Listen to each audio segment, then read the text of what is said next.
The dust-caked drone, relic of a forgotten Martian terraforming project, sputtered to life, its single, whirring propeller kicking up red grit. For Finn, its quirky, unreliable mechanics were a comfort. Every bolt, every rust spot told a story. He was hunched over it in a makeshift workshop deep within Outpost Ceres, a human settlement clinging to the edge of the galactic frontier. Outside, the stars began to dim. Not individually, but in vast, sweeping swathes. The obliterators were here.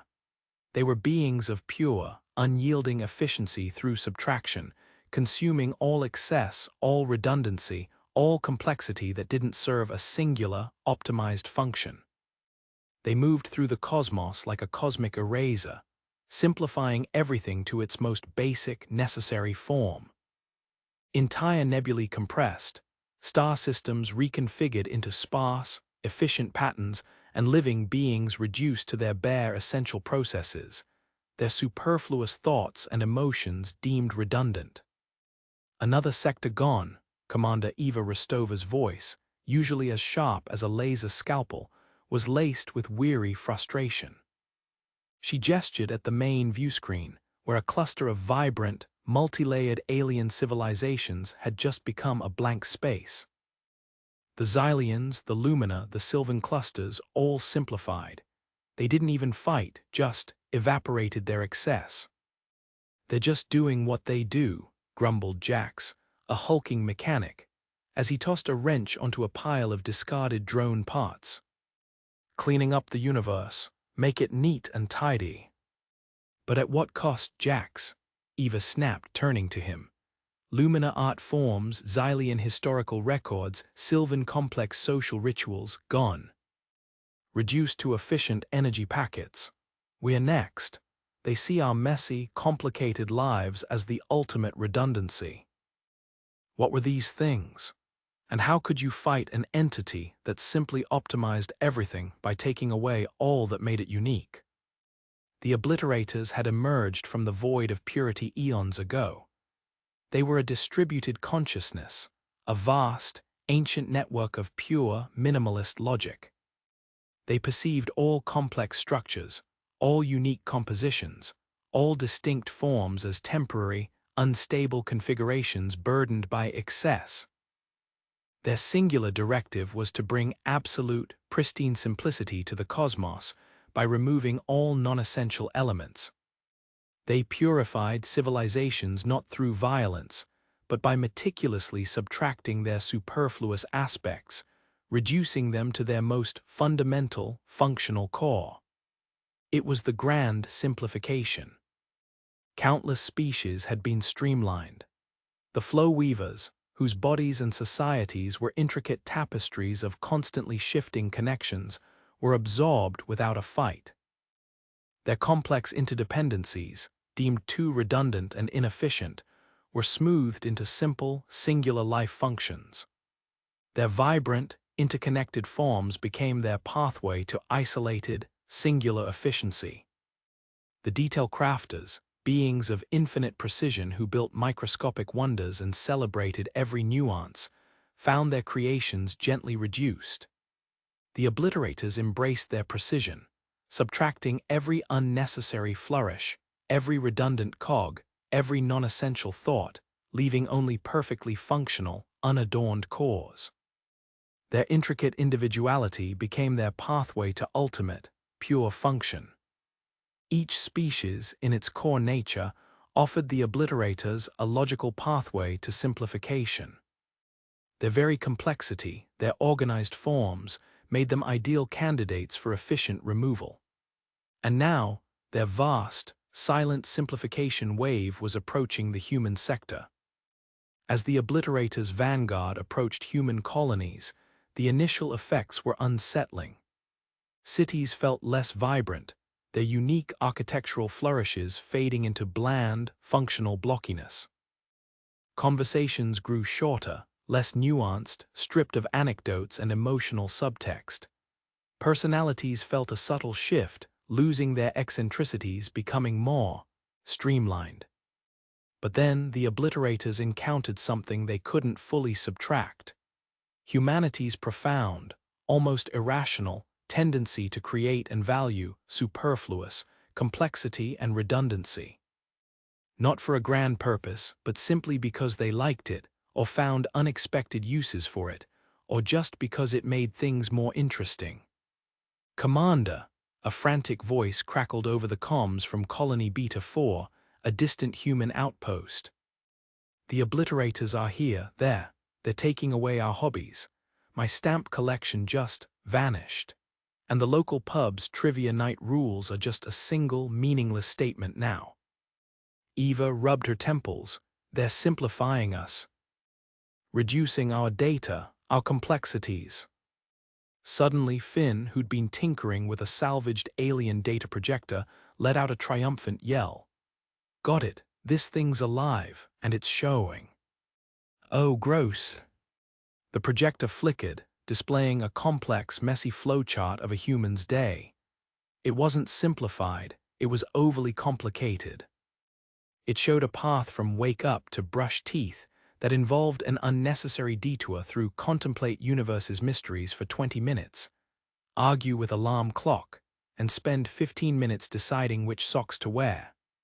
It was full of redundant loops, illogical decision points, and utterly superfluous emotional detours. "What in the void is that, Finn?" Eva exclaimed, disgusted. "My daily routine, Commander," Finn beamed. "I'm trying to make it more efficient, but I keep adding new steps. Like stop to admire dust motes in sunbeam. It's beautiful but utterly pointless." Dr. Anya Sharma, the station's chief xenolinguist who had been studying the obliterator's patterns, stared at the flowchart, a strange fascination growing in her eyes. "Commander, that's it, their weakness. They subtract anything with redundancy or excess. But Finn's routine. It's redundant because it's intentionally inefficient. It's a structure built on pointless additions, not core necessities. So we don't fight them. We just become more complicated for no reason," Eva asked, a desperate, almost manic laugh escaping her. "Precisely," Sharma declared, her voice rising. "We don't try to be streamlined. We don't try to find core functions. We lean into the superfluous. We amplify the redundant. We become the cosmic equivalent of a Rube Goldberg machine designed to toast bread with a space rocket." The plan was codenamed Operation Overload Complexity. Humanity would flood the obliterator's influence zone not with power, but with unquantifiable, non-essential, and defiantly overcomplicated expressions of existence. Every human settlement, every ship, would engage in a simultaneous, collective act of anti-simplification. Individuals would create needlessly complex tasks, build redundant systems, engage in verbose, circuitous conversations, or simply spend excessive amounts of time on utterly unimportant details. The goal, to generate so much unnecessary informational and physical noise that the obliterator's subtraction algorithms shattered.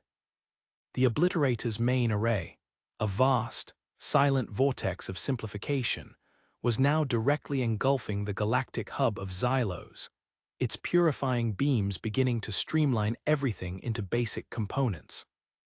Its presence radiated absolute, cold necessity. Then, humanity's counterwave hit. It wasn't a blast. It was an overwhelming deluge of unique, human-generated excess. Millions of individuals simultaneously engaging in deliberately pointless tasks. Painstakingly arranging dust motes into arbitrary patterns. Constructing elaborate, non-functional contraptions out of scrap. Engaging in conversations filled with layers of irrelevant digressions, or developing incredibly complex algorithms to solve trivial problems. Artists began creating art that was deliberately over-ornamented, full of unnecessary details and redundant elements. Communities amplified their most inefficient social rituals, their unique, sometimes illogical, ways of being, adding steps and nuances for no practical reason.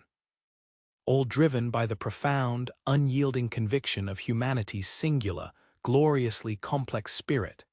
The obliterators convulsed. Their subtraction algorithms, designed to find and remove excess, screamed. They tried to categorize this incoming data to find its essential core, its ultimate, simplified form. But there was none. It was pure, unadulterated, uniquely itself redundancy. It was like trying to subtract zero from an infinite loop.